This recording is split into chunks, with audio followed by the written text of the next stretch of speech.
Terinfeksi virus HIV/AIDS. Tidak hanya di Kota Bandung, penularan virus HIV/AIDS juga dilaporkan. Kasus yang ditemukan di Bandung ini kemudian menggemparkan Indonesia bahkan. Berjuang melawan HIV/AIDS, membangun keluarga bahagia adalah cita-citanya, tetapi harapan itu sontak musnah ketika 3 tahun lalu ia divonis terkena HIV/AIDS.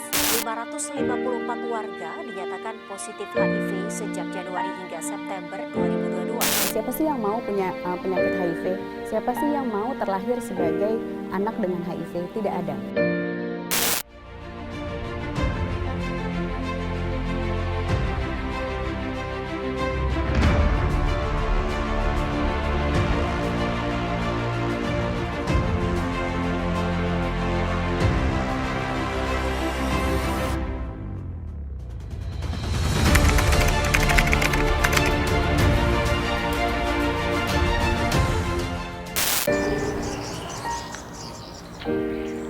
Kita lihat tadi sekilas mengenai HIV/AIDS, banyak sekali kasus yang terjadi di Indonesia, terutama di Banjarmasin dengan jumlah kasus 3.300 orang yang tertular.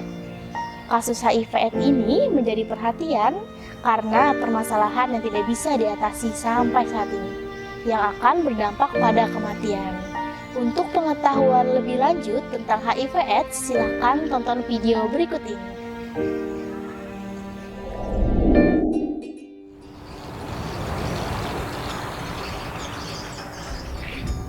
Masa remaja merupakan masa peralihan dari masa kanak-kanak ke masa dewasa. Pada masa transisi tersebut, individu mulai mengembangkan ciri-ciri abstrak dan konsep diri menjadi lebih berbeda. Masa remaja sangat erat kaitannya dengan perkembangan fisik dan psikis pada periode pubertas. Diiringi dengan perkembangan seksual, remaja juga mengalami perubahan yang mencangkup perubahan fisik dan emosional yang mungkin tercermin dalam sikap dan perilaku. HIV, Human Immunodeficiency Virus, adalah virus yang memperlemahkan kekebalan tubuh manusia. HIV menyerang tubuh manusia dengan cara membunuh atau merusak sel-sel yang berperan dalam kekebalan tubuh untuk melawan infeksi dan kanker menurun drastis.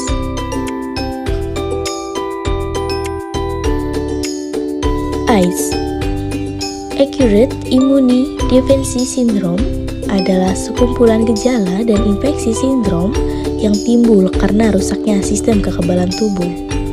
Acute didapat, kekebalan tubuh, defensi, kekurangan, sindrom, gejala.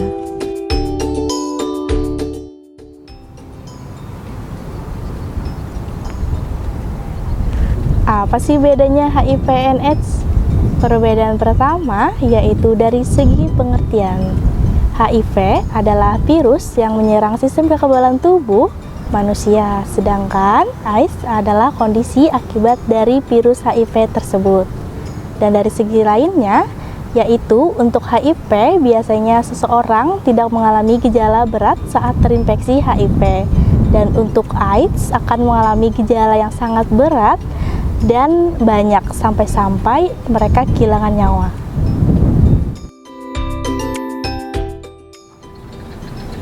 Apakah HIV bisa menular?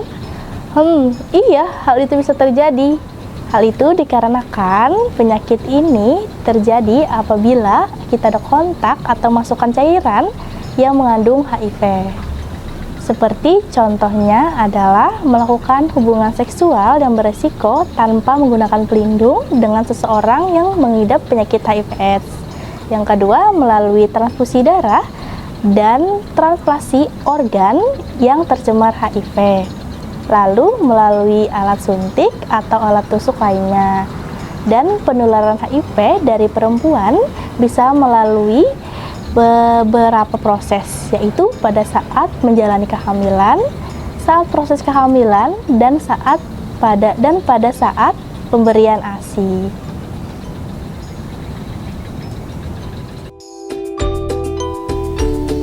Bagaimana sih caranya kita mengetahui virus HIV/AIDS telah menyerang kita?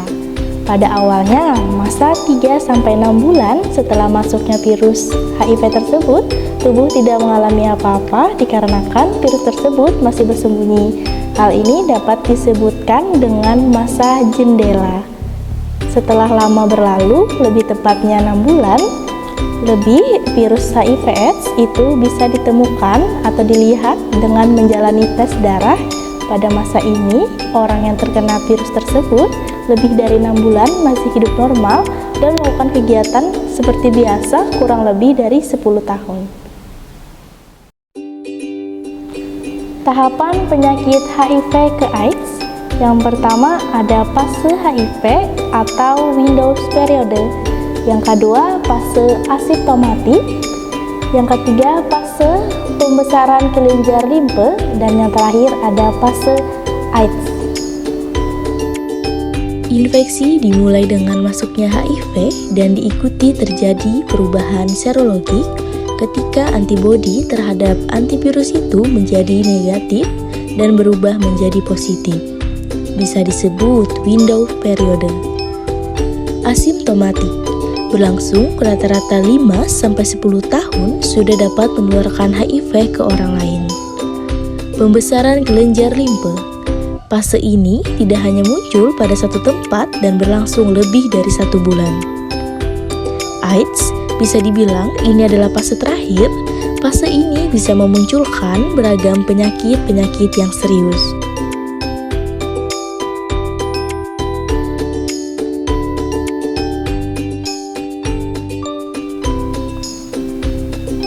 Tahapan pertama HIV. Infeksi dimulai dengan masuknya HIV dan diikuti terjadinya perubahan serologi ketika antibodi terhadap virus tersebut berubah dari negatif menjadi positif.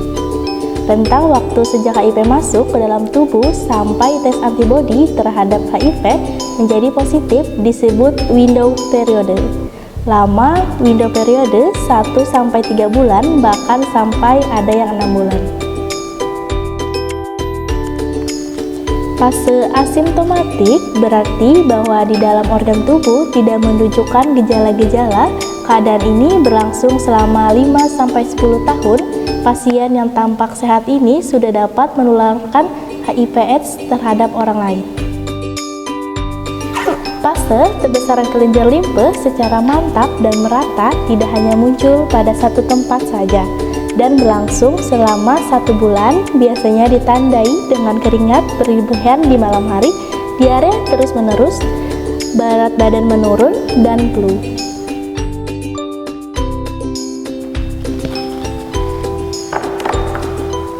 Fase AIDS. Pada fase ini, keadaan yang disertai adanya bermacam-macam penyakit, antara lain penyakit saraf, penyakit sekunder, dan lain-lain seperti infeksi pada paru-paru atau TBC, infeksi jamur atau sariawan yang parah, dan kanker kulit atau sarkoma leukoposi.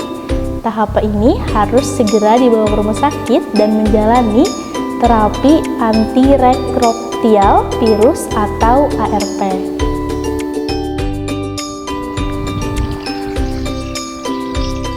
Antiretroviral atau ARV merupakan bagian dari pengobatan HIV dan AIDS untuk mengurangi resiko penularan HIV, menghambat perburukan infeksi oportunistik, meningkatkan kualitas hidup penderita HIV, dan menurunkan jumlah virus viral load dalam darah sampai tidak terdeteksi. Penyakit tersebut sangatlah berbahaya, kan? Dengan itu, kita harus mengetahui cara mencegah penyakit HIV/AIDS ke diri kita, yaitu 5, 4, 3, 2, 1. A, B, C, D, E. A. Absensi, pantang melakukan seks pranikah. B. Faithful, setia pada satu pasangan. C. Kondom, mengenakan kondom saat berhubungan. D. Drugs, hindari pemakaian jarum suntik secara bergantian. E. Education, pendidikan HIV and AIDS. Itulah informasi seputar penyakit HIV/AIDS. Teruntuk kalian yang menonton video ini, jagalah kesehatan dan jagalah tubuh kalian sebaik mungkin agar terhindar dari hal yang tidak diinginkan. Salam prokes, jalan sehat, makan sehat, dan pikiran sehat. Saya akhiri, wassalamualaikum warahmatullahi wabarakatuh.